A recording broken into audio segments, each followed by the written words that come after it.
Most inventors don't have a pricing strategy. They have guesswork. One attorney quotes $3,000. Another one quotes $15,000. A filing service says they'll get it done for $7.99.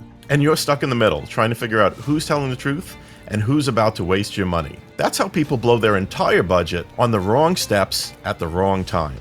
In this video, I'm going to walk you through a clear pricing strategy for your invention, so you know what to spend, when to spend it, and when to stop. No surprises, no panic, no guesswork. I'm Rich Goldstein, patent attorney and entrepreneur. Over the past 31 years, my firm has helped secure more than 2,000 patents for business owners and inventors. The American Bar Association asked me to write their consumer guide to obtaining a patent because I believe in explaining the patent process in plain English, not in legal jargon. Today, I'm giving you the same pricing framework that I give to my own clients. It's designed to help you protect your invention without wasting money on the wrong things. Let's start by addressing the elephant in the room. Patent pricing seems chaotic. You talk to 3 people and you get 3 completely different numbers. Why? Because different firms and companies have different business models. Some quote the bare minimum and hope you don't notice what's missing. Some are designed to provide lots of personal attention and provide you with a customized solution. Others are just putting you into a patent mill with a one-size-fits-all solution and little personal attention. Others quote comprehensive work up front. And some just want to get you into a big package that benefits them way more than it will benefit you. On top of that, there are 3 dangerous myths that I see every week. Myth number 1, lower price means lower risk. Not true. Cheap filings often mean that you're working with a patent mill that churns out lots of patent filings at high volume with little personal attention. They often skip the research and the strategy that would actually protect you. Myth number 2, once I pay for a patent application, I'm done. The patent process isn't just one event. There are stages: search, drafting, application filing, and prosecution. And each one has its own costs. Myth number 3, I'll just file something quickly and fix it later. Early mistakes get baked into your future patent, and you can't always fix them. Also, the priority you get over other inventions when you file your patent application is only as good as the application is well written. So here's the reframe. The question isn't, what does a patent cost? It's actually, what's the right sequence of investment for protecting your invention and protecting your business? This is where you spend the controlled, relatively small amount of money to find out whether your invention is really worth pursuing from a patent perspective.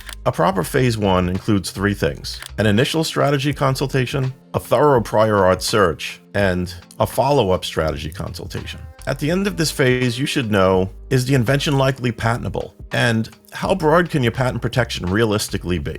What's the best approach for getting the strongest possible protection? Phase 2, protection, locking your rights. If phase 1 says you've got something, phase 2 is when you prepare an application for filing. This is the stage where the real work happens. Drafting a patent application is the heart of patent prosecution. It's where your strategy becomes structure. Depending on your invention and what we found in the research, you may be looking at a provisional patent application, a non-provisional patent application, design patents. The cost here depends heavily on complexity. For many inventions and approaches, you're in the mid 4 figures to low 5 figures. A design patent would also likely be toward the bottom of that range. Your phase 2 investment should match the value of your invention and your business plan, not your fear. Phase 3 is optional. This is where you build your IP portfolio around the successful invention and as your business gains traction, as your business grows. This may include additional patents for improvements, such as continuation applications, divisionals, and even international filings that set the groundwork for international expansion. This is where costs can get into the higher 5 figures and beyond, especially when multiple countries are considered. But you don't start here.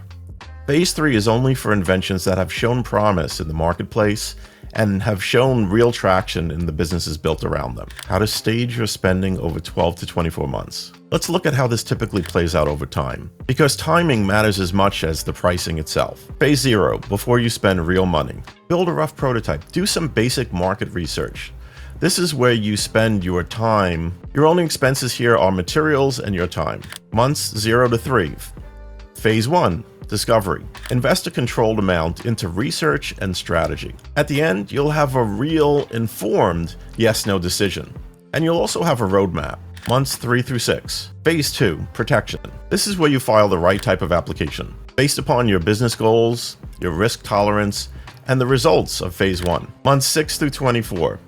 Phase 3, expansion. If sales take off, you gain traction, you could begin filing on improvements or expanding internationally, but only if the market justifies it. A clear pricing strategy keeps you from waking up a year later having spent your entire budget on a weak patent that doesn't protect you. Let me save you from some painful mistakes. If you see any of these red flags, you should walk away. Red flag number 1.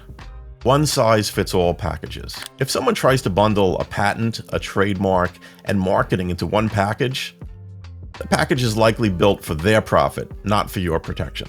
Red flag number 2. We'll file something fast and figure it out later. Well, that something that you file now could limit everything that you try to protect later. Red flag number 3. No clear milestones or decision points. At every stage, you should know what you're paying for, what the outcome is, and what comes next. Red flag number 4.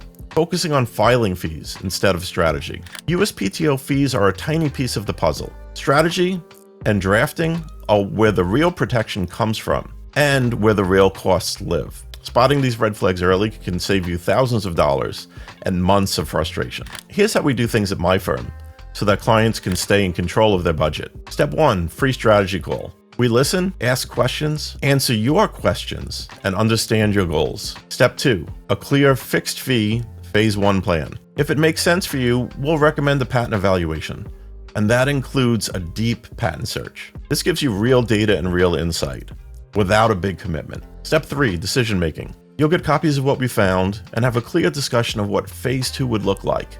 You'll also find out what it would cost if you chose to move forward. Step 4, Phase 2 and beyond. You only commit one stage at a time. No long-term lock-ins, no unexpected invoices. The whole point is that you stay in control at every stage. You now understand the 3 pricing phases: discovery, protection, and expansion. You now know how to stage your spending over the next 12 to 24 months, and you know the red flags to avoid before you hire anyone. If you want a clear pricing strategy tailored to your invention, that's exactly what we'll cover on a free strategy call. You'll talk with someone on my team who understands the process, who will help you navigate your options, and who will give you a realistic picture of what each step will cost, without pressure. Just click the link below this video to schedule your call. Or if you prefer to study more on your own, pick up my book, The ABA Consumer Guide to Obtaining a Patent. Thanks for watching. I'll see you in the next video.